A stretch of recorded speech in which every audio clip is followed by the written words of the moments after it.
Es 4 de la tarde y 8 minutos, 24 minutos. No, 24 minutos no. ¿Cómo estás? 24 de marzo. ¿Cómo estás, Nacho Girón? Hola Juli, hola Pablo, hola comunidad, ¿cómo andan? Muy bien. Buenas tardes, buenas noches. Acá recién llegada de la plaza con la familia.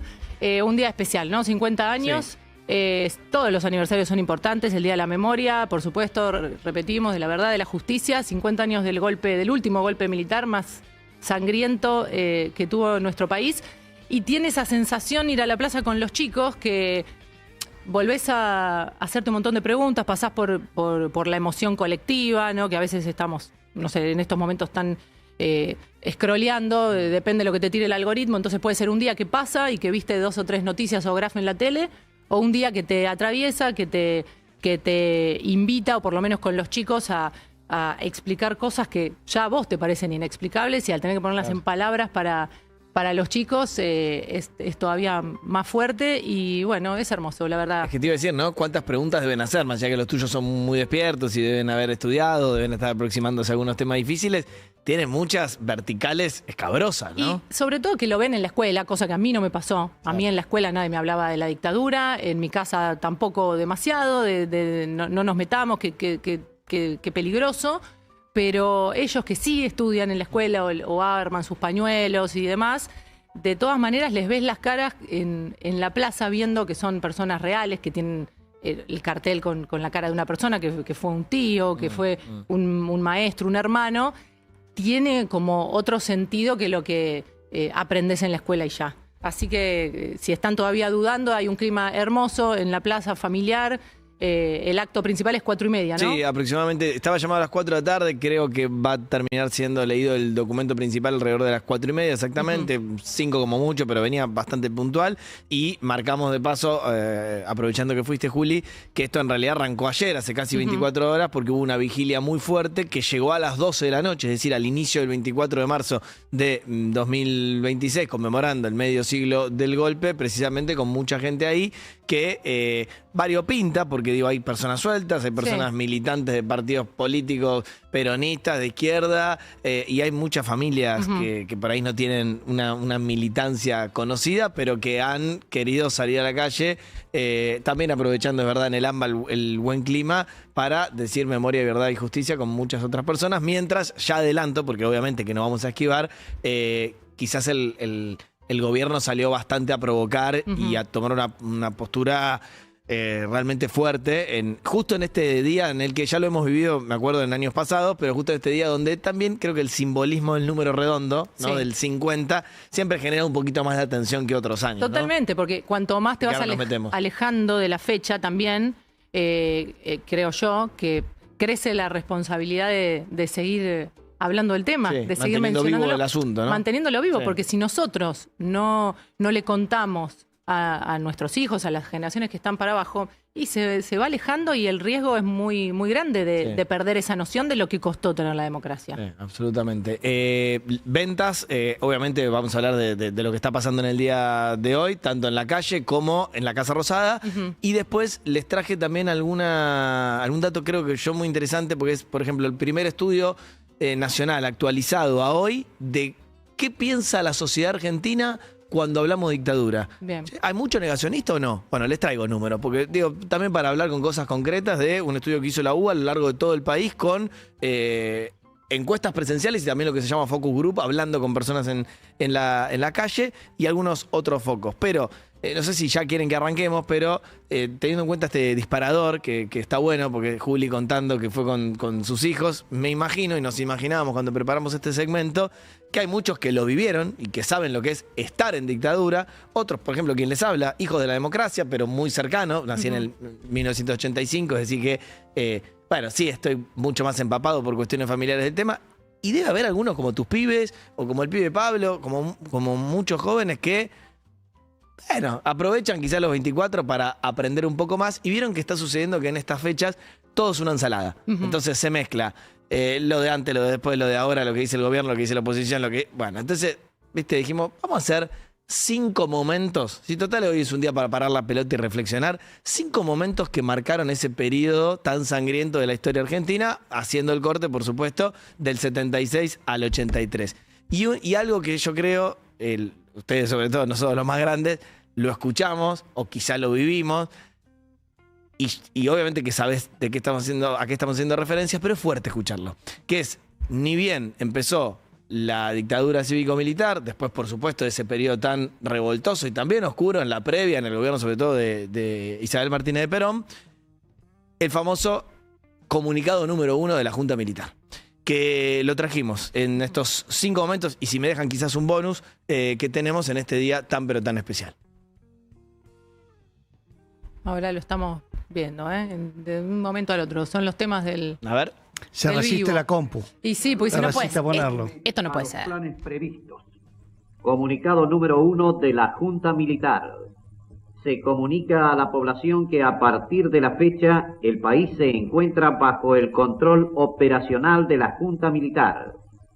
Se recomienda a todos los habitantes el estricto acatamiento a las disposiciones y directivas que emanen de autoridad militar, de seguridad o policial, así como extremar el cuidado en evitar acciones y actitudes individuales o de grupo que puedan exigir la intervención drástica del personal en operaciones.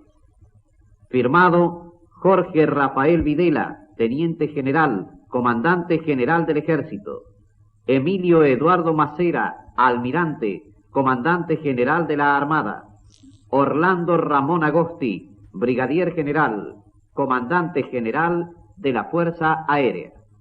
Bueno, y así se enteraban los argentinos que arrancaba este periodo. Por supuesto, esto se contó hasta el hartazgo, había apoyo social por todo lo oscuro que venía la Argentina en los 70 de la guerrilla, por supuesto. Muchos habrán creído, bueno, es todo un quilombo, va a haber un poco de orden. Totalmente, como ya había pasado en otros años en la República Argentina, porque este no era el primer golpe de Estado, desde el 30 hasta el 76, habíamos tenido varios justamente.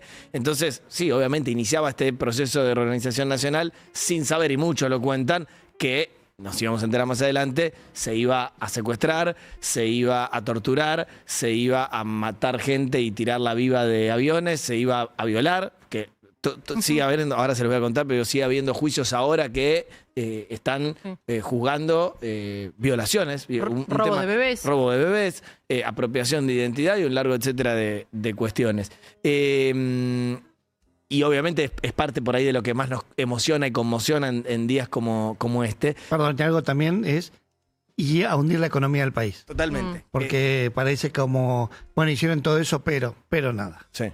Pero no. Al país también lo dejaron con la... Totalmente. No me acuerdo, pero multiplicaron por 10 veces la deuda externa. No, la pobreza también estaba en un el plan valor. de Martínez de Oz, que era el ministro de Economía, realmente terminó convirtiéndose en un fracaso rotundo. O sea que cuando después volvimos a la democracia, no solo teníamos una sociedad destruida, sino también, y bien marcado, un agujero económico tremendo, dentro obviamente de un plan mucho mayor, que se llamó Plan Cóndor y que instauró o empujó este tipo de dictaduras a lo largo de toda América Latina. Claro, que no fue un exceso, sino que era sistemático. Totalmente. Estaba pensado y estaba planeado ese nivel de... Sí.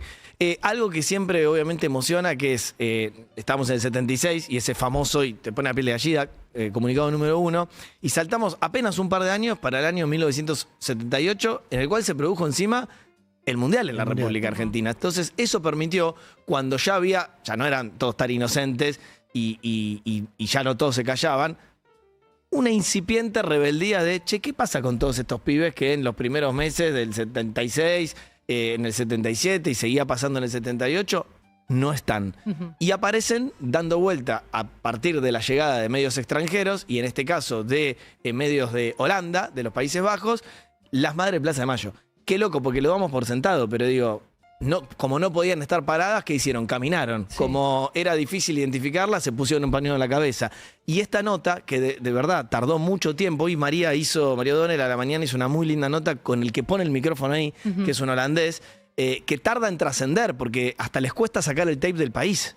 Y es tremendo. Pero aparte eso no lo recupera el documental de 1978. Con mucho tiempo después recuperan esta cinta y otras también que habían quedado, bueno, olvidadas y que Yo habían tenido... honestamente la vi gracias a ese documental. Totalmente, bueno, es que mucha gente yo creo que lo masivizó y que después llegara con el tiempo, la época de las redes y demás, y que por ahí le diera otra trascendencia, es tremendo, pero créanme que en su momento, en el 78, en Argentina, esto que vamos a compartir ahora, y ustedes me dicen cuándo lo pausamos, porque es magnético, es dramático y magnético a la vez, no se vio, y se empezó a ver afuera, y después con el pasar del tiempo empezó a trascender como un símbolo que lo tenemos ahora. 1978 y unas iniciales, Madre de Plaza de Mayo. ¿Qué pasa, señora? Queremos nuestros hijos, que nos digan dónde están, por lo menos. Mi hijo hoy hace 15 meses. ¿Dónde están los bebés? A ver, ¿dónde están? ¿Por qué no nos dicen a nosotros si están vivos, si están muertos? ¿Por qué no nos dicen? Si le buscamos eso nada más. Que nos respondan nada más, después nos retiramos. Mi hija estaba embarazada de 5 meses cuando se la llevaron. Mi nieto tiene que haber nacido en agosto del año pasado. Hasta ahora no he podido saber nada de él. Lo único que sabemos es que los chicos nacen, pero se los dejan en los establecimientos así, casas cunas con NN. Y no podemos encontrarnos nunca con nuestros nietos. ¿No ve que dice que tenemos un mundial en paz? El gobierno dice que ustedes son mentirosas. ¿Nosotros somos mentirosas? ¿Qué? ¿Estamos mintiendo de que los hijos desaparecieron? Está todo comprobado. En el Palacio de Justicia están todos los testimonios. En el Ministerio de Hacienda tiene todos los testimonios y todas las denuncias. La Policía Federal tiene todas las denuncias. Está todo testimoniado. Eso es lo que el gobierno diga, no es que dice mentira, miente. Hace 2 años que estamos así, 2 años. Dice que se autosecuestraron en particular. Allanaron 4 veces mi casa. Me llevaron y me torturaron para que dijera dónde estaba mi hijo. Esa es la Argentina que tenemos. Queremos a todos, no los queremos a uno, a mi hijo. Yo quiero a todos los hijos de todas las mujeres. ¿Cuántos son ustedes? Miles. Imagino el impacto, ¿no? Para la prensa mundial que viene a cubrir un mundial, Sí. que viene a ver el país que está siendo sede y es realmente imposible Sí. dejar de escuchar lo que están diciendo. Contaba esta persona hoy que El periodista sabía... holandés. El periodista holandés que sabía por haber estado en otros países como Venezuela o Chile a través de exiliados lo que estaba pasando y por eso entre crónica deportiva, medio de sopetón, ponía el micrófono y varias cosas. Vieron que ya aparece desapariciones y aparece apropiación de bebés. Sí, sí, ¿no? sí. Porque para que no pase largo, dicen, están naciendo chicos y no sabemos nada. Y otra cosa, el muchacho el periodista, pone el micrófono y no lo puede deja. volver a No. hacer otra pregunta porque se le abalanzan y si se ven, se empujan como una onda unas contra otra y bajan el micrófono porque nadie les ponía un puto Nadie. micrófono. Entonces es muy fuerte escuchar esto y dura 5 minutos y viste que te lo podés Sí, quedar sí, hasta sí. el final porque es increíble. 1978 apenas habían pasado 2 años del inicio del que se llamó el proceso de reorganización nacional y todo lo que faltaba por delante, pero lo quería traer porque fue como el inicio del símbolo del cual a veces muchos también se quieren olvidar, porque después, es verdad que después los organismos de derechos humanos se metieron en quilombo que no se deben haber metido, y terminaron en sueño compartido, y toda la porquería esa.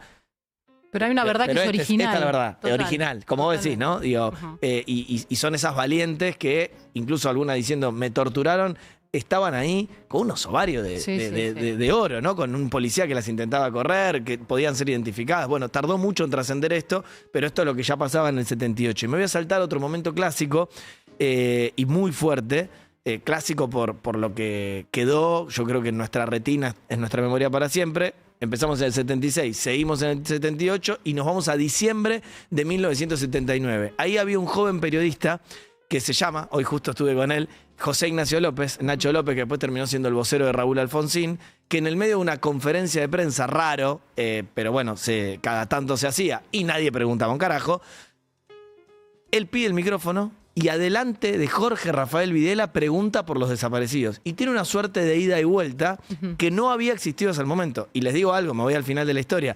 Ese video tampoco sale. Tampoco sale, Lo claro. encuentra Piña, nuestro amigo y compañero de la casa, muchos años después. Y ahí es donde con el tape completo, bueno, termina trascendiendo. Nacho lo sabía, que era él el que había preguntado, incluso arriesgando su vida. Digo, fue muy valiente. Y ahí Videla, por primera vez, y obviamente con el tiempo fue rebotando mucho, dice esta cosa que, te digo, lo escuchamos ¿cuánto? 1 millón de veces y 1 millón de veces te pega en el pecho. Frente al desaparecido, en tanto esté como tal, es una incógnita el desaparecido. Si el hombre apareciera, bueno, tendrá un tratamiento X. Y si la desaparición se convirtiera en certeza de su fallecimiento, tiene un tratamiento Z. Pero mientras sea desaparecido no puede tener ningún tratamiento especial. Es una incógnita, es un desaparecido. No tiene entidad, no está. Ni muerto ni vivo, está desaparecido. Qué tremendo, ¿no? Qué frialdad, ¿no? Qué tremendo. Tremendo. El momento, les digo, hoy está ya desclasificado en YouTube, pero Nacho, de vuelta, digo, está grande, pero vivito y coleando y muy activo y lúcido.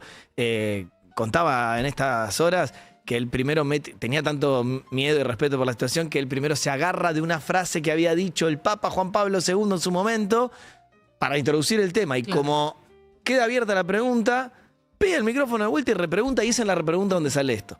Y muchas veces y durante muchos años no escuchamos la pregunta, escuchamos solo la respuesta que yo les traje, pero quiero destacar que también él era periodista de NA, de la Agencia de Noticias Argentinas, y bueno, logró esto que a la luz de los acontecimientos a medio siglo es muy fuerte. 79 fue esto, todavía faltaba un calvario para muchísimos desaparecidos, y llega un momento donde evidentemente la Junta Militar, con muchos problemas internos, necesita también revalidar su propio poder y hasta arañar un poquito de popularidad. ¿Y cómo lo hace? Mandando un montón de conscriptos argentinos no preparados a una guerra con Gran Bretaña. Y la verdad hay que decirlo, se llena toda la zona de Plaza de Mayo y el Cabildo de una manera increíble y pronuncia Leopoldo Fortunato Galtieri esta famosa frase de cara a los británicos que venían ocupando ya las islas hace muchísimos años. Pueblo argentino, si quieren venir, que vengan, les presentaremos batalla.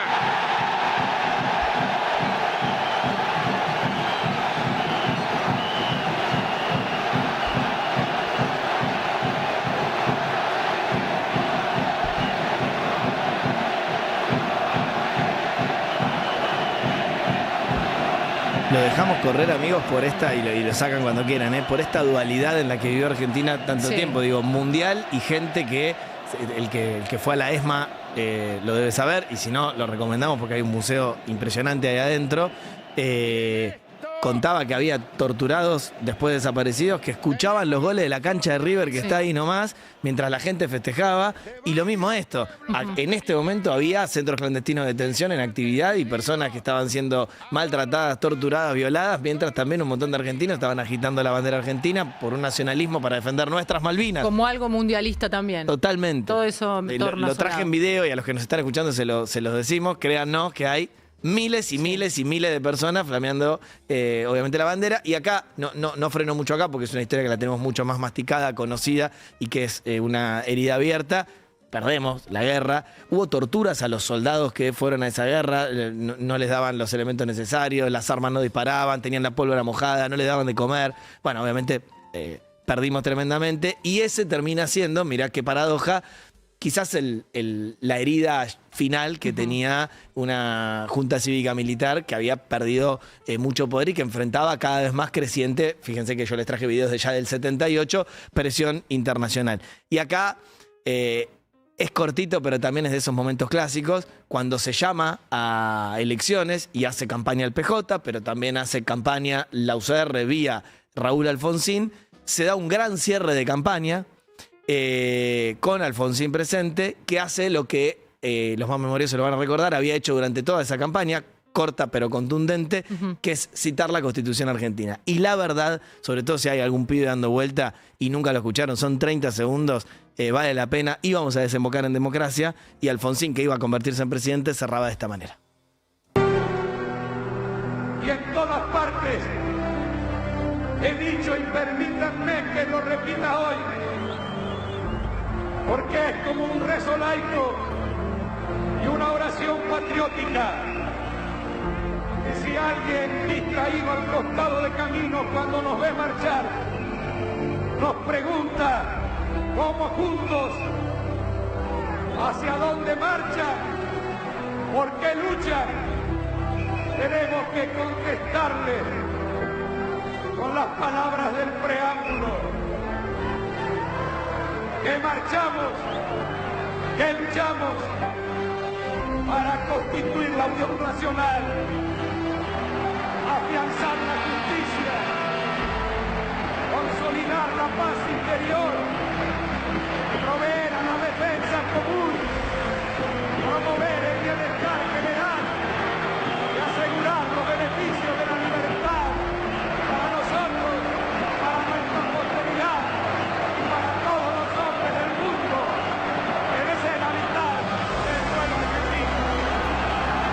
sin la música tiene épica igual, ¿viste? Tremendo.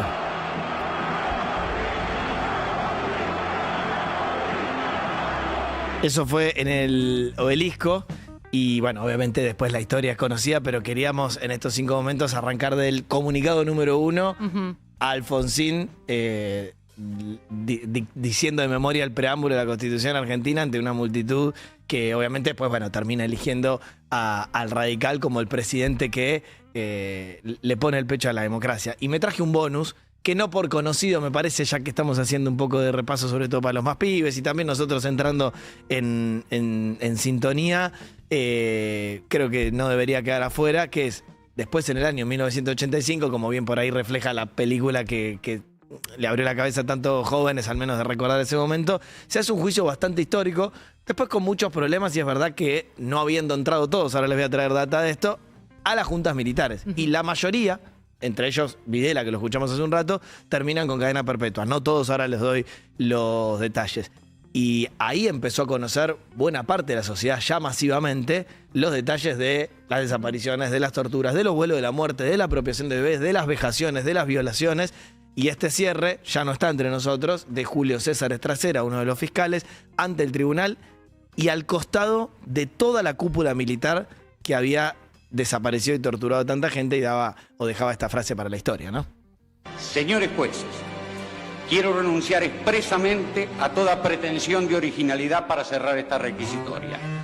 Quiero utilizar una frase que no me pertenece, porque pertenece ya a todo el pueblo argentino. Señores jueces, nunca más. Silencio en la sala. Sin mover un músculo, los líderes de la Junta Militar, están todos los planos. Condenado a perpetua en su momento, digo, esto no es tan habitual en un país. Y no salieron otros países incluso vecinos en el mundo, no salieron los países incluso vecinos de la misma manera de la dictadura que nosotros. Jorge Rafael Videla y Emilio Macera, reclusión perpetua. Roberto Aviola, 17 años. Lambrusquini, 8 años. Orlando Agosti, 4 años y 6 meses. Absueltos Leopoldo Galtieri, en este juicio Jorge Anaya, Omar Grafinia, resultaron absueltos en ese proceso, pero juzgados más adelante. Pero lo más importante es que esta sentencia confirma por primera vez, al poco tiempo de salir relativamente de la dictadura, y con, seamos sinceros, los militares todavía dando vueltas entre nosotros, y los torturadores y apropiadores también insertados en la sociedad, que el terrorismo de Estado había sido un plan sistemático. Esta fue la importancia. Ahora, cuando vos hablás con muchas víctimas de esos años, lo que te dicen es, fue importante, pero no alcanzó, porque lo que sienten muchos es, bueno, nos quedamos con la foto y dijimos, hicimos justicia, pero en realidad todos los que después hicieron lo que hicieron dentro de los centros clandestinos de detención, quedaron libres mucho tiempo más, y algunos murieron en libertad. Yo el otro día hablé con una persona que nació en la parte de atrás de un Falcon mientras su mamá era secuestrada, y su apropiador y el torturador de su madre murió en libertad. Eso también pasa. Y de hecho, ya que nos metemos en ese tema, les traje unos datos sobre los juicios de la verdad, con en números, digo, porque si no, viste que uno pierde, che, ¿cuántos hizo? ¿Se hizo mucho? ¿Se hizo poco? ¿Falta? ¿No falta? Bueno, estamos bastante avanzados en materia, en comparación con otros países en ese sentido. Voy a compartir esos datos y se los leo a los que están en radio. Obviamente el hito que nosotros decíamos es el del juicio a las juntas, pero más adelante vinieron la nulidad de las leyes de obediencia debida y punto final, que básicamente perdonaba a todos los que... por debajo de la Junta. Por debajo de la Junta. Los que, a ver, porque si uno habla de torturas, tenés que hablar después con alguien que agarró la picana. Bueno, ese que agarraba la picana decía, bueno, obediencia de vida, a mí me obligaron, y entonces en general tuvo muchos años de impunidad, hasta que a partir del año 2003 en adelante se abrieron lo que se llamaron los juicios de la verdad y se retomó un proceso que se había interrumpido. Y a números actualizados a hoy hubo 361 sentencias, 1.231 personas condenadas y apenas 250 absueltas, 11 juicios que todavía hay en curso y 282 causas hoy, en 2026, en etapa de investigación. Yo me fui a pedir los números oficiales porque me parece importante también darle perspectiva, sobre todo porque se lleva la marca siempre el juicio de las juntas, ¿no? Claro, y porque si hay 11 juicios en curso todavía es algo para seguir preguntando y comunicando novedades, como cuando aparece un nieto. De derechos humanos que todavía faltan más. Esto es lo que hay en curso, pero fíjate todo lo que hay en investigación. Y obviamente por los tiempos que a veces tiene la justicia, que a veces acelera, a veces desacelera. Este es un momento que, de paso lo digo, no está tan acelerado como antes, está más lento todo. Cada año que pasa, cada juicio que no se hace, es un represor que muere, obviamente, en libertad, ¿no? Sí. Esto está claro. Más allá de todo el doble clic que le podríamos hacer a estas cuestiones. ¿Qué pensás? ¿Están para seguir? Ustedes Sí, me avisan, por supuesto. ¿Qué pensamos los argentinos de la dictadura hoy? Digo, porque lo voy a hacer a propósito como una intro al gran tema del día, que es, che, ¿qué dice mucha gente en la calle y qué bajó como línea el gobierno con esta memoria completa que piden? Pero ahora lo vamos a ver. Completa. Terminó siendo como un poco visca. Y hay una encuesta de Pulsar que está muy buena, hecha con la Universidad de Buenos Aires y con el CELS, que preguntaron en los últimos meses en entrevistas en persona, son las más caras de hacer, pero a la vez las más fiables, y con varios focus groups a lo largo de todo el país. ¿De qué hablamos cuando hablamos de la dictadura? Y yo, a ver, son un montón de filminas que uno podría traer, pero me traje 3 datos actualizados a hoy, que me parece interesante Filminas. compartir. Sí, ¿Estuviste con el expresidente? Totalmente, sí, me salió un poco de Es pandemia. una palabra que adentro. teníamos olvidada. Pasa que a mí no me gusta la palabra placa, pero bueno, Sí. datos. Diapositivas. Diapositivas. ¿Cómo describiría el accionar del gobierno militar 1976-1983? El 61% de la gente dice que fue una dictadura que llevó a cabo un plan sistemático de desaparición de personas y violación de derechos humanos. Ya sé lo que me van a decir. Che, pero hay un 32% que dice que fue un gobierno que encaró una lucha contra el terrorismo en la que pudo haber habido excesos. Sí. Me contaban los que hicieron este estudio que cuando vos le das doble clic a ese 32%, no está acá porque si no era muy largo, apenas el 11% de la sociedad es negacionista, como ellos lo consideran según lo que estudiaron. 11 dicen, esto estuvo perfecto lo que se hizo. Lo pongo en números porque quiere decir que cerca del 90% de la gente piensa otra cosa, con matices y un núcleo duro, muy duro, de más del 60% de la gente que dice, esto fue un plan sistemático. Sí. Siguiente filmina, perdón Pablo. Preguntan también en este estudio nacional que salió del horno hace un par de semanas nada más. ¿Quiénes o quién fueron los principales responsables de la última dictadura argentina? Y hay muchas opciones, pero quiero marcar esto, que espontáneamente la gente dice 39% del gobierno militar de Videla Macera de Agosto, incluso cuando le dan opciones, el 44% de la gente dice eso, por sobre otras opciones como montoneros grupos guerrilleros, el gobierno de Isabel Perón, la situación económica, Estados Unidos, los políticos en general. Es decir, también acá hay o aparece la responsabilidad del golpe de Estado cayendo sobre la junta militar, ¿no? Esto también me parece que es un dato para que no pase de largo. Y lo último, nivel de acuerdo, preguntan con esta frase. ¿Es necesario que el Estado siga juzgando a los militares?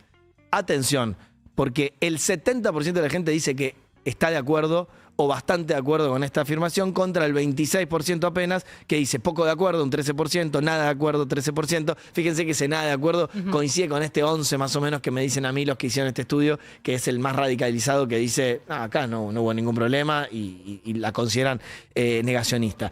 Algo de contexto por donde me parece se inserta lo que pasó hoy.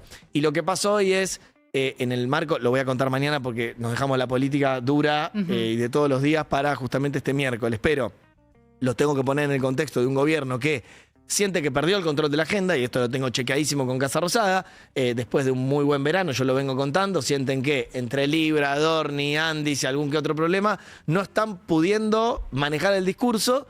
Son provocadores y ya desde principio de marzo tenían guardado este video que se los voy a poner, ustedes me dicen cuándo, lo mismo, por ahí 30 segundos, un minuto, para que vean más o menos cómo arranca, pero les adelanto, no se habla, repito, no se habla de los horrores de la dictadura y sí se habla mucho de la guerrilla, pero particularmente de la situación de todo lo que pasó de 2013 en adelante y la vinculación entre el kirchnerismo y derechos humanos. Contexto para que se entienda y arranca con esta locución.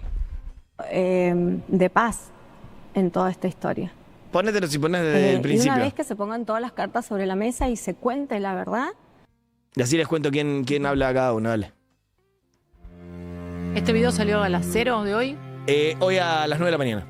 En el año 2003, el gobierno nacional argentino lanzó 2003, una ahí arranca, ¿no? campaña política empleando cuantiosos recursos públicos para imponer en la sociedad un relato sobre los trágicos acontecimientos de la década del 70, con una visión sesgada y revanchista, cuyo objetivo ulterior era el de beneficiar económicamente a unos pocos y ganar rédito político para construir nuevas mayorías de poder. En ese proceso, miles de víctimas del accionar estatal, paraestatal y de los grupos guerrillero-terroristas fueron ignoradas, marginadas y silenciadas, porque su reconocimiento no se ajustaba al relato que se buscaba consolidar. Hoy, 20 años después de este fatal experimento narrativo que le costó miles de millones de dólares a los argentinos y que, en lugar de sanar las disputas del pasado, solo las exacerbó, este gobierno se dispuso por primera vez a dar vuelta a la página, dándole visibilidad a la historia completa. La historia debe conocerse en su totalidad. Cuando se la presenta de forma parcial, deja de ser memoria y se convierte en un instrumento de manipulación. A 50 años del inicio del régimen cívico-militar, este gobierno sostiene que las nuevas generaciones tienen derecho a acceder a una visión integral y respetuosa de aquellos años, libre de imposiciones ideológicas, conveniencias políticas o censuras. Solo una sociedad dispuesta a mirar su pasado con verdad y libertad, sin ocultar información ni de un lado ni del otro, puede aprender de él y construir. Bueno, yo creo que hasta ahí, más o menos lo tienen, ¿no? Ni de un lado ni del otro. Pero no dice dictadura. Escuchás esta introducción de un video de 1 hora 15 que yo vi sin acelerar todo a la mañana, decís, bueno, va a venir algo que puede llegar a ser polémico, pero que va a tener las atrocidades de un lado y el terrorismo del otro. Más no. Y si no me creen, vayan a YouTube, que lo publica la Casa Rosada directamente en su cuenta oficial y replicado en las cuentas oficiales. Y está, o sea, se promete una historia completa, pero está contada la parte que ellos consideran está renga, porque tuvo mucho menos peso que antes. Y hay dos personas que les quiero explicar quiénes son, que van a ver, que ahora no llegamos porque dura 1 hora y cuarto el video, que es Miriam Fernández, que es llamativo el caso porque es una nieta restituida, la 127, que nunca quiso tener el apellido ni el nombre que le pusieron sus padres biológicos y se queda con sus apropiadores. Ella justifica el movimiento, dice, mirá, me dieron los militares y siempre me trataron bien. Y bueno, nada, durante todo el relato que hace, que dura como 40 minutos de esa hora y pico, no califica a sus padres adoptivos de apropiadores y dijo que para ella son sus padres. Y si bien fue a la ESMA y tuvo alguna vinculación con los organismos de derechos humanos, no está para nada cerca para ahí de esa postura. Y después la otra persona que habla en la segunda mitad del video es Arturo Larraburre, que es el hijo de Argentino del Valle Larraburu, militar secuestrado por el Ejército Revolucionario del Pueblo, ERP, y asesinado en el año 1974. Es una persona que, aclaro, el que habla, trabaja asesorando al Ministerio de Defensa, o sea que tiene vinculación con el gobierno actual. Y es ese desarrollo, no dialogan entre ellos, sino que es toda una historia y pegada a la otra historia. Y de vuelta, no aparece nada, o sea, no se dice la palabra secuestro, no se dice apropiación, no se dice vuelo de la muerte, no se dice nada. Y acá creo, solo meto una cuña personal, porque me acuerdo, lo hablamos el año pasado, y el anterior, hace muchos años estamos juntos. Yo soy de los que pienso, lo pongo sobre la mesa, que es razonable condenar el terrorismo y obviamente dejar de romantizar la violencia política de la izquierda, cosa que se hizo, para mí, sin duda, durante el kirchnerismo. Ahora, ¿es memoria completa esto? O sea, me parece que una cosa no debería quitar la otra, ¿no? El Estado tiene otra responsabilidad. No podemos empatarlo jamás. No, claro. Y no lo mencionan, lo mencionan. Pero sí, cualquiera que cometa un acto terrorista tiene que... Totalmente. Le tiene que caer el peso de la ley y evaluar con su propia conciencia el daño que hizo. Yo les digo mi postura personal, a mí nunca me gustó la romantización de la izquierda, che, no, luchaban y te metían una bomba. No me gusta eso ahora, pero como vos decís, y evidentemente se miró con de una forma bastante torcida esa parte y se recortó. Pero eso no te obliga a equiparar lo que se ha hecho desde un Estado. De hecho, arranca en el 2006. Totalmente. El relato del video, cuando es otro, la fecha hoy recuerda otra cosa que ni se menciona. No se habla de justicia, de memoria, de dictadura. Y aparte de lo que vimos antes. Está bien, en el 2003 arrancó eso, buenísimo. Te está subiendo el juicio a la Junta. Si querés, no arranques del 76. No. Pero no hay nada para atrás. O sea, se pide memoria completa, pero no aparece nada de los horrores. Pero termina siendo muy parcial. Entonces, la verdad que es llamativo. Y yo lo hice a propósito, ojalá que se haya notado, de que les puse primero la encuesta nacional muy seria hecha en la República Argentina para que, incluso en términos, ponerle que me saco todo el dolor de encima y hablo estrictamente en términos políticos, decir, che, ¿a quién le hace bien este discurso? ¿Qué se lleva el gobierno hoy? El 10% de la sociedad. Sí. Porque ni siquiera es que todos sus votantes, no hice doble clic ahí, pero lo tengo. Después de última, el que quiere entero el informe me lo pide por privado, yo se lo mando porque está online si no lo encuentran. Pero ojo que hay buena parte del votante libertario de la primera vuelta y del balotaje que no es un negacionista estrictamente. A veces tiene sus matices, obviamente no le gusta nada el 2003 para adelante, Néstor Kirchner, ni hablar cuando se pusieron a hacer casa en sueño compartido, Joe Klender, toda esa mierda. Pero no dicen, no, fueron excesos los de Videla, ¿no? No. Entonces, ojo con eso, porque estoy hablando, me estoy poniendo en asesor del gobierno. Incluso en términos estrictamente políticos, tampoco sé cuánto te suma esto. Y no sé si a ustedes les está pasando lo mismo, pero me pasa a mí cuando me putea a Milei o a María o a cualquiera de todos nosotros que trabajamos de esto, o cuando pasan estos videos, que el primer año impactaba mucho y todo el tiempo se estaba hablando de eso. Y yo siento, sinceramente, que las balas entran de manera diferente. Pero no puede haber sido un video también para los suyos, para ese 11, 13, bueno, 15%. Muy probablemente. No tengo la información porque preguntás y a mí me mandaron al video. Che, ¿quieren agregar algo sobre esto? No, está todo dicho en el video. Bueno, supongo que es eso, ¿eh? Claro. No, supongo que es más para interno y no salió como anteriormente a pelearse con el discurso de la marcha. Sí. Porque es blando, llamémoslo así, la postura del gobierno con este video. Sí. Sí, absolutamente. Y las marchas masivas en todo el país, eso también debe tener alguna lectura. Bueno, ahí yo creo que ya tenemos por ahí algún video dando vuelta o ponchamos la tela y tenés. Muchísimas gracias y se los contamos a los que están en la radio. Digo, cómo termina esta historia que arrancó en el 76 hace un ratito, cerca de las 5 de la tarde, cuando empezamos a hacer todo este repaso. Bueno, con una marcha, Juli estuvo ahí, muy pero muy masiva, que tiene alguna bandera política, sí, pero también tiene mucha gente suelta, familias y un largo etcétera de personas. Bueno, haciendo la vigilia y obviamente hoy diciendo presente ahí y pidiendo memoria, verdad y justicia. Obviamente con justo enfrente de la Casa Rosada, con un gobierno que está de alguna manera diciendo todo lo contrario. Así que, digo, un poco de repaso del 76 al 83, otro poco de lo que piensa la sociedad argentina, otro poco del video del gobierno también para poner lo que pasó y otro poco de cómo está la plaza ahora mismo reventada de gente en este 24 de marzo tan especial, ¿eh? Gracias, Nacho, por venir. Por favor. A nuestra audiencia, buenas tardes, buenas noches, bienvenidos y bienvenidas a Vuelta y Media.